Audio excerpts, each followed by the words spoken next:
welcome back to Cultivating Harmony. I know it is Chinese New Year or Lunar New Year, and I wanted to give you guys a little kind of sneak peek to understand the energies or what to expect for 2025, the year of the Yin Wood Snake. So let's go ahead and get started. So how can we shed the old and renew ourselves for 2025? I chose one word for the year, and that word is adapt. How we can adapt and our ability to adapt well is going to be a big factor in how well or not the year goes for us. Let's dive into it. So the heavenly stem for 2025, which represents things like flexibility, growth, and subtlety. It's a year that really encourages our personal development as well as our adaptability. So the earth branch is the snake, of course, which also contains elements of yin fire, yang earth, and yang metal, which represents things like transformation, stability, and determination. So according to the Chinese philosophy, snakes represent things such as intuition. They're intelligent, they're precise. Think of a snake striking, it's very precise, and their ability to problem solve. They're very mystical creatures, and there's going to be this idea that there's going to be a lot that happens internally versus externally necessarily. So for example, when a snake sheds its skin, right, this is actually very much an internal process. And it's kind of mystical, I would say, because you don't get to see really what's happening through the whole process. The only thing you really see externally is the end result, which is the skin actually coming off. So of course, it's a year to kind of shed bad habits, but they may be more internal ones. You know, having a bad mindset or bad perception of yourself, something that's more kind of personal and inside versus these ideas that are changes that happen externally. Yin wood itself is a very adaptable element. It represents the vines or ivy, and when we think of that, we think of its ability to kind of grow and move around anything. But I kind of want to keep this idea as, you know, a lot of people have kind of said, well, you know, Yin Wood Snake, there's not gonna be much that happens this year. And I would actually beg to differ. This is not a year that nothing goes on. It may seem like that on the outside, but I think there's gonna be a lot that happens kind of in hidden ways or more internally, like I mentioned earlier. Because if we think about it, when we know that ivy or vines, things like this, actually kill their host over time. If you know anything about when ivy takes over trees, they actually they're parasitic, really. They put their nutrition and everything comes from the tree or the host that they're clinging to.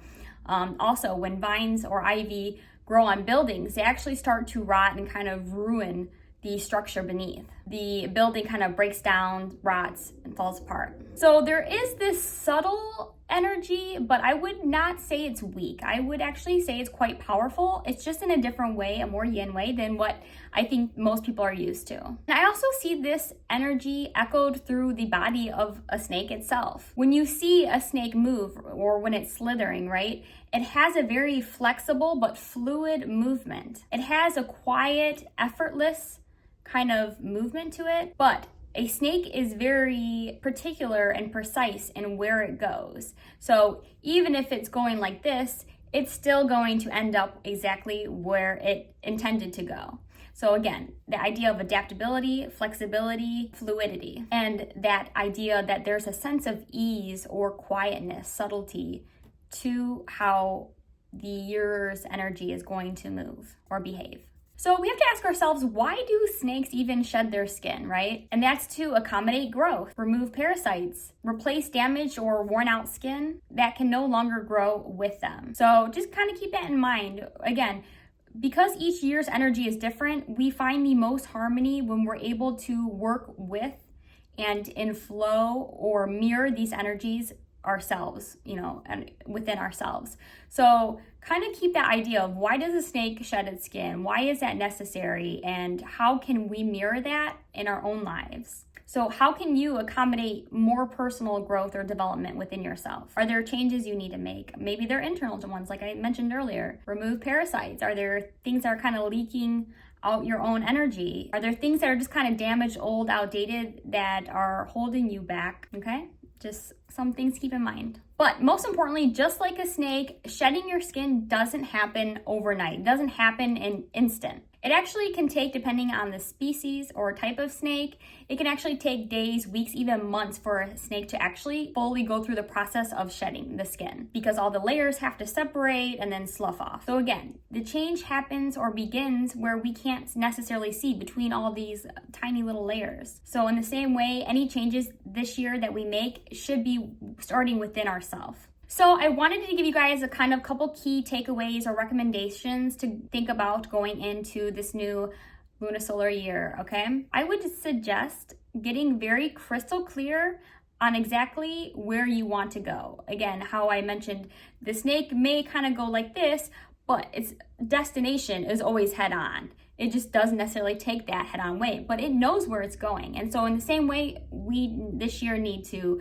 have that end goal and idea in mind when we're going throughout the year. But we need to maintain that flexibility to not let things kind of rile us up or upset us or get us off track. We just need to learn, okay, I need to do this, I need to do that. You kind of make adjustments so you can still end up where you want to go. And honestly, this year is really a pivotal point in my opinion. Like I said, a lot of people kind of said, oh, there's not much going on because wood is a kind of a baby snake.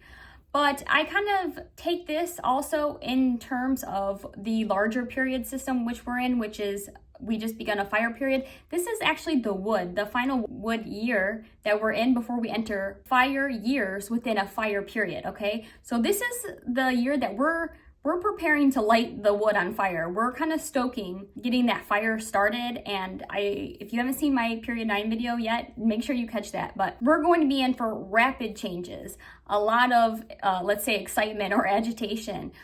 There's going to be a lot of AI, technology, things are going to be thrown at us very quickly, and we're going to have to either keep up or we're going to get lost behind, okay? I do actually think this year is quite pivotal because this year is that kindling, that final kind of push. My next recommendation is to ditch those bad personal, private, mental habits, right? I kind of mentioned them earlier. You know, poor mindset, thinking that you can't do it. Any type of that behavior that pulls you down, makes you feel bad about yourself. We also have to remember, because this is a wood time, wood is spring. So at the same time, planting those good seeds in spring are going to hopefully later, right, coming years, which are fire or summer, are going to kind of flourish into good plants, hopefully. So we need to plant good seeds now that are good habits that are going to be productive and helpful for us for the summertime or years coming forward. My next suggestion is do not be charmed, okay? Snake is very charming. Do not be charmed into lack of activity due to the seemingly yin nature of the year. Even though the year is quiet, it's methodical. And again, the snake is a mystical creature, okay? If you know anything, you know that there is this kind of mysterious, spiritual, intuitive, otherworldly, or esoteric idea with the snake, right? And we know this from other types of beliefs, right? The snake has connections to kind of other realms. So it may seem kind of, chill on the outside, but keep that in mind, that there are spiritual or other things that are kind of happening below the surface. My last piece of advice that has to do with the kind of spiritual or mysterious aspect of the snake is, because this is a more mystical year, definitely tap into whatever religion, whatever spiritual aspects that you believe in or have. Really tap into that, even if it's just your intuition. Really kind of try to read between the lines, read people's maybe body language, just kind of tap into that seventh sense if you have it, or like I said, a higher power, whatever you believe in.